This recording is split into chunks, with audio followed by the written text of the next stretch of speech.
இந்த படம் வந்து பார்க்கின்ற ஒரு வாய்ப்பு கிடைத்தது. ஏன்னா I want to make it very short. ஒரு 2 hours பேசலான் இருக்கேன். அது ரொம்ப ஷார்ட்டாக தான் இருக்கும். But bear with me. நீங்கள் டெலிப்ராம்டர் பார்த்து அதை பார்த்து தான் சரத்குமார் பேசலான்னு நினச்சிருப்பாங்க. அது ஒன்று ஓடிட்டு முன்னாடி. சாரி சஞ்சய், அது when I look at that I thought அதை தான் பேசணும்னு சொல்கிறாங்களோ ஒரு சின்ன பக்குன்னு ஒன்று. இங்கேருந்து அதை பார்த்து பேசுறது கொஞ்சம் கஷ்டம் தான் எனக்கு. தாய் கிழவி படம் வந்து ரொம்ப எனக்கு சந்தோஷம், மகிழ்ச்சி, மிகப்பெரிய மகிழ்ச்சி. நான் பொண்ணு தாய் வந்து இந்த படத்தை கலைக்கியிருக்காங்கன்னு தான் சொல்லணும். இதில் என்ன ஒரு பியூட்டின்னு ஒரு சின்ன February 20 ரிலீஸ்ன்னு சொன்னாங்க. ஒன்று என்னுடைய டைரக்டர் இயக்குனர் மாதவ ராமதாஸ் ஃபஸ்ட் டைம் வந்து தமிழ் படத்தை வந்து இங்கே சிறப்பாக ரிலீஸ் பண்ணணும்னு சொல்லி என்னை வைத்து ஆளி என்ற ஒரு திரைப்படத்தை இயக்கியிருக்கிறார். அவர் 20 நான் சொன்னேன், தாய்க்கிழவி வந்து ப்ரமோஷன் இதெல்லாம் அதிரடியாக இருக்கும், புதிதாக இருக்கிறத நம்ம வந்து மோதுறதே தப்பு, இது ஒதுக்கிக்கிறது நல்லது அப்படின்னு சொல்லி நான் 20 வந்து 27 மாற்றினேன். அதுக்கப்புறம் விதியின் கோலம் என்னவென்று சொன்னால் அவங்க 20 மாற்றி 27 வராங்க. டே உன்னை நான் விடுவேனா, பின்னாடியே வந்து மோதிரண்டான்ற மாதிரி. இதில் மோதல் இல்லை, இது வந்து ஒரு பெரிய சாதனைன்னு சொல்லணும். ஏன்னா உலக அளவிலே பார்த்தால் எனக்கு வந்து February 25, 1994 லக்ஷ்மி மூவி மேக்கர்ஸோட முதல் திரைப்படமான அரண்மனை காவலன், சூப்பர் குட் ஃபிலிம்ஸ் அவர்களின் கேப்டன் ரெண்டுமே படம் வந்து ரெடி ஆயிடுச்சு. both of them wanted to release the movie on the same day. நான் சொன்னேன், சார் ஒரு கதாநாயகனுக்கு 2 படம் ஒரே நாள் ரிலீஸ் ஆனால் எப்படி சார், வேண்டாம் சார், தள்ளிகிளி பண்ணுவோன்னு. both of them are adamant. So 2 படமும் February 25, 1994 வந்து ரிலீஸ் ஆச்சு. 2 படமும் 100 days சொல்லமாச்சு. அதுக்காக ஆடி 100 நாள் ஓடுன்னு நான் சொல்லலை. தாய்க்கிழவி 100 days ஓடணும், சில்வர் ஜூப்ளி ஆகணும். ஏன்னா என்னுடைய மனைவி வெற்றி பெற்றால் நான் வெற்றி பெற்றது போல் எடுத்துக்கொள்வேன். ஏன்னா அந்த தாய்க்கிழவின்னு படம் பார்த்த உடனே தி இம்பார்ட்டன்ஸ் ஆஃப் விமன் சொல்லியிருந்தீங்க. That is very very touching to me. God mother தான் தாய்க்கிழவி. ஊர் பக்கத்துலலாம் தாய்க்கிழவினா வந்து தெய்வீகமான ஒரு பிறவி என்று எடுத்துக்கொள்ளலாம். அந்த அளவுக்கு வந்து அனைவரையும் கட்டி காத்து சிறப்பாக அரவணைத்து செல்கின்ற ஒரு பண்பை உடையவர் தான் தாய்க்கிழவி. முதல்ல ராதிகா செல்வம் தாய்க்கிழவின்னு சொன்னால் என்ன தாய்க்கிழவி தாய்க்கிழவின்னு கூப்பிடுவாங்கன்னு சொன்னாங்க. ஆனால் கூப்பிட மாட்டாங்கன்னு. ஆனால் நான் காலையில் வந்துருச்சேன், தாய்க்கிழவி எப்படி இருக்கேன்னு கேட்பேன் நான். ஸோ அந்தளவுக்கு ஒரு பாப்புலர் டைட்டில் அது. அந்த டைட்டில் ரோலே நீ பண்ணுற போது எவ்வளோ பேருக்கு அந்த வாய்ப்பு கிடைத்திருக்கும் என்று சொன்னால் நிச்சயமாக கிடைக்காதுன்னு நான் சொல்கிறேன்.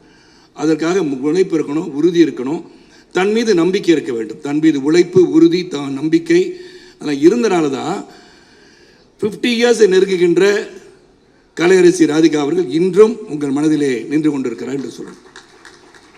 It is not a easy task for women to succeed in this life. ஏன்னா அவங்க வந்து வெற்றி பெறுகிறார் என்று சொன்னால் அதன் பின் இருக்கிற உழைப்பு, அவர்களுடைய சாக்ரிஃபைஸ் என்னெல்லாம் சந்திச்சிருப்பாங்க, எப்படி ஒரு வெற்றியை கொடுக்க முடியும், தொடர்ந்து வெற்றியை கொடுக்க வேண்டும் என்ற ஆவா, இந்த கலையின் மீது ஆர்வம். அதனால் தான் கலைஞர் அவர்கள் கலையரசி என்ற பட்டத்தை அவருக்கு கொடுத்திருக்கிறார்கள். என்னாச்சு சகோதரா, கேமரா மேலே போகணுமா? ஓகே. நம்ம அனைவரும் வந்து அங்கேருந்து குரல் கொடுத்தோன்னா வேறு மாதிரி ஆயிடக்கூடாது. சரத்குமார் பேசும்போது சத்தம் வந்துச்சுன்னு சொல்லி நல்ல செய்தி ஒன்று யூடியூபர்ஸ் கிடைக்கும். அதனால் அதெல்லாம் இல்லை, அது கேமரா மேலே போகணுன்னு சொல்லியிருக்காங்க. அதையும் சொல்லிடுறேன் அந்த நேரத்தில். இல்லை அது ஒரு செய்தியாக வைரலாக போயிட்டுருக்கும். சரத்குமார் பேசும்போது கூச்சல் குழப்பம் ஏற்பட்டு விட்டதுன்னுவாங்க. ஏன்னா இன்றைக்கி செய்தியாளர்லாம் அப்படி தான் இருக்காங்க. அதுதான் ரொம்ப இம்பார்ட்டன்ட் இருக்குது. தாய்க்கிழவி விட்டுருக்கீங்க சொன்ன தாய்க்கிழவியை பற்றி மட்டும் எழுதுங்க. அப்புறம் சரத்குமார் ஏன் இந்த சூட்டெல்லாம் போட்டு வந்திருக்கான்னு கேட்கலாம். அதுக்கு காரணம் உண்டு. நான் இங்கேருந்து வேறு ஒரு விழாவுக்கு செல்ல வேண்டும். தாய்க்கிழவி மண் வாசனை உள்ள திரைப்படத்துக்கு வந்திருக்காரு பாருங்க. இப்படி சூட்டை போட்டுக்கிட்டு சொல்லிடாதீங்க. டூடா வந்திருக்கேண்ணா. ஓகே, டூடா வந்திருக்குன்னு எடுத்துக்கோ. ஏன்னா 25 வயசில் டூடா வராமல் பின்ன வேறு மாதிரி தாய்க்கிழவன மாதிரி வர முடியும். நான் வந்து 25 சிவா உண்மையில் 25 years old தான் நான். அந்த தாய்க்கிழவி படம் பார்த்தோன்னே ஒரு படத்தை பார்க்கும்போது அதில் வந்து சர்மன் இருக்கக்கூடாது, போதனை இருக்கக்கூடாது, ஆனால் கருத்து இருக்க வேண்டும். அந்த கருத்து இந்த படத்தில் இருக்கிறது. ஏன்னா எப்படி இருந்தாலும் அந்த ஆடியன்ஸ் பார்த்து ரசிக்கிறது தான் main. We all try to do a film which is going to be a successful film, a quality film நினச்சி தான் படம் எடுப்போம். ஆனால் அந்த ரிசல்ட் வந்து அந்த ஆடியன்ஸ் பார்த்த பிறகு தான் அந்த ரிசல்ட்டே புரியும். Because we don't know. நம்ம படத்தை வந்து பார்ப்போம், டபுள் பாசிட்டிவ் பார்ப்போம். நம்ம சிரிக்காத இடத்துல ஆடியன்ஸ் சிரிப்பாங்க. ஏன்னா இது சிரிக்கவே இல்லை, நம்மளுக்கு சிரிப்பே வரல, இவங்க சிரிக்கிறாங்களேன்னு அங்கே பார்க்கும்போது தான் உண்மையான ரிசல்ட் கிடைக்கும். ஆனால் இந்த படத்தை பொறுத்து result is already open. Declare பண்ணியாச்சு. எலெக்ஷன் ரிசல்ட் என்னென்னா வெற்றி யாருக்குன்னா தாய்க்கிழவிக்கு உறுதியாகிடுச்சு. அது எந்த ஒரு இதுவும் கிடையாது. ஆனால் ஆப்போசிட் டெபாசிட்டும் இழக்க மாட்டேன். என் படம் நல்லா தான் இருக்கும். ஆழி படம் இதில் அந்த படத்தை பற்றி சொல்லிட்டு நான் விடைபெறுகின்றேன். ஏன்னா ஒரு படத்தை பார்க்கும்போது அது ஹைலி இமோஷனல் படமாக இருக்கும். வந்து யூ ஸ்டார்ட் டியரிங், கண்ணில் நீர் வடியும் அளவுக்கு ஒரு இமோஷன் இருக்கும். It will shock you. அதெல்லாம் இருந்துச்சு. இந்த படத்தை பார்க்கும்போது சிரிச்சுட்டு இருக்கும்போதே கண்ணில் தண்ணி வந்துருச்சு, அழுகும்போது கண்ணில் தண்ணி வந்துருச்சு. ஸோ 2 இமோஷன்களுக்கும் you are dear in your eye. Sivakumar இயக்குனர். ஏன்னா இங்கே எல்லாமே எஸ்ல ஆரம்பிச்சு எஸ்கே எஸ்கே எஸ்கே. நீங்கள் ஒரு எஸ்கே, நான் சரத்குமார் எஸ்கே, சிவகுமார் ஒரு எஸ்கே, இதெல்லாம் இருக்கனால டைரக்டர் அவர்கள் ரொம்ப நுணுக்கமாக the narrative of the script, the way it is been done, the way it is been narrated, அதை விட முக்கியம் ஒவ்வொரு சீன்லேயும் இங்கே அமர்ந்திருக்கின்ற ஒவ்வொருவரும், அருள், அப்புறம் வந்து முத்துக்குமார், கணேஷ், சட்டையெல்லாம் கிழிச்சிட்டு கடைசி சீனில் சட்டையெல்லாம் கிழிச்சிட்டு பிரமாதமாக நடித்த இளவரசன், இந்த மாதிரி பலரும் நடிச்சிருக்கீங்க. அப்புறம் வந்து ரேச்சல் அண்ட் எல்லாம் இருக்கீங்க. அவங்க சிங்கம்புலி ரொம்ப பிரமாதம் நடிச்சிருக்கீங்க. கமல்ஹாசனுடைய ரசிகராக ரொம்ப சிறப்பாக நடிச்சிருக்கீங்க சிங்கம்புலி. ஆனால் நீங்கள் என்னோட ரசிகர்னு சொன்னீங்க என் காலத்தில், இப்போ மாறிட்டீங்க. பரவாயில்ல, இருக்கட்டும், அதை பற்றி தப்பு கிடையாது. இன்னொரு கலைஞனை ரசிகர் என்று சொன்னால் நம்ம பாராட்ட தான் வேண்டும், இல்லை என்று சொல்ல முடியாது. இருந்தாலும் ரொம்ப சிறந்த ஒரு படம். அண்டு சிவா வந்து டைரக்ட் பண்ணியிருக்காருன்னு சொன்னால் ஃபர்ஸ்ட் ஃபிலிமாக தெரியல. How I felt with Vignesh Raja in Por Thozhil. Very interesting film. இந்த படத்தை வந்து நீங்கள் பார்த்து வெற்றி படமாக உருவாக்க வேண்டும், வெற்றி படமாக கொண்டு சேர்க்க வேண்டும். இதில் விமன் எம்பவர்மெண்ட் பற்றி சொல்லியிருக்காங்க, அது முக்கியம். ஒரு பெண் தனியாக வாழும்போது சந்திக்கின்ற சோதனையும் வேதனையும் எப்படி தாங்கிக் கொண்டு ஒரு சிறப்பாக வெற்றி பெற வேண்டும் என்று எண்ணுகிறாள் என்பதை சிறப்பாக சொல்லியிருக்க படம் தான் தாய் கிழவி. அது கிளைமேக்ஸில் வந்து ஒரு விஷயத்தை சொல்கிறாங்க. அதில் how a woman should be. இதில் வந்து இங்கே ட்ரெய்லர்லாம் பார்த்துட்டீங்க, நான் டீசரும் பார்த்துருப்பீங்க. அதாவது சொத்து என்று இருக்கும்போது அதை கடைசி வரைக்கும் வச்சிருக்கா, எங்கே வச்சிருக்கான்னு தேடிட்டு இருக்க மாதிரி தான் எல்லாருக்கும் புரிஞ்சிருக்கும் படம். ஏன்னா என்ன ஸ்பாயிலர் டெல்லிங் போட்ட மூவி. அப்போ வந்து சொத்தை முதலே பிரித்து கொடுத்துட்டா 6 மாதம் இங்கே நாட்டாமலே வந்துச்சு, 6 மாதம் இங்கே, 6 மாதம் இந்த வீட்டில், பசங்க வீட்டில் போய் வாழலான்னு சொல்லக்கூடிய நிலைமை உங்களுக்கு வந்து விடக்கூடாது. So you B empowered. நீங்கள் உங்கள் சொத்தை கடைசி காலத்தில் வில்ல வேணால் எழுதுங்க யார் யார் கொடுக்கணும்னு. But when you live well.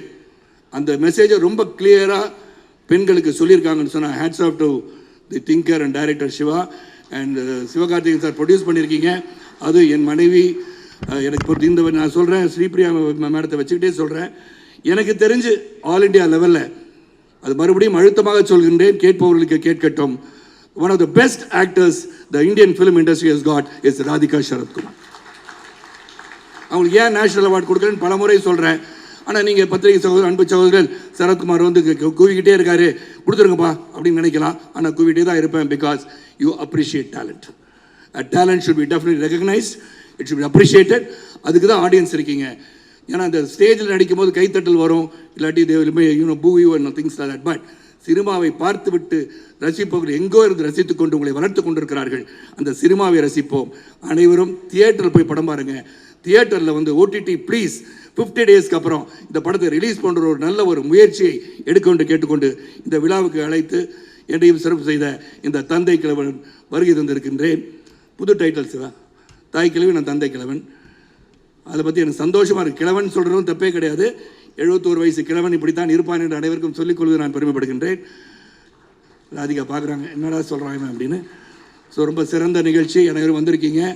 Always நம்ம வந்து let's do something for this இண்டஸ்ட்ரின்னு இருக்கோம். Radhika, I want you to live 100 years and keep on acting. தாய் கிழவியில் இளைஞியாக நடித்து கூட நீங்கள் வெற்றி பெற முடியும். ஏன்னா I appreciate you as a great actor in this industry and keep rocking. And Sudhan எல்லாம் முன் ஃப்ரண்ட் ரோவில் இருக்கவங்க எல்லாரும், அப்புறம் Aishwarya, thanks for giving a distribute of the film.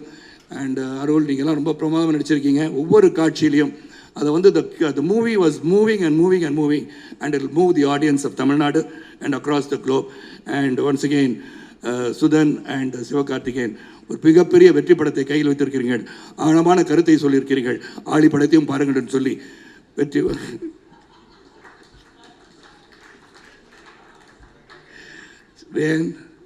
சொல்லணும்லம்மா, என் படம் ரிலீஸ் ஆகுது. ஆழி படத்தையும் நீங்கள் பார்க்க வேண்டும் என்று சொல்லி உங்கள் அனைவருக்கும் மீண்டும் ஒரு முறை நன்றி கூறி விடைபெறுகின்றேன்.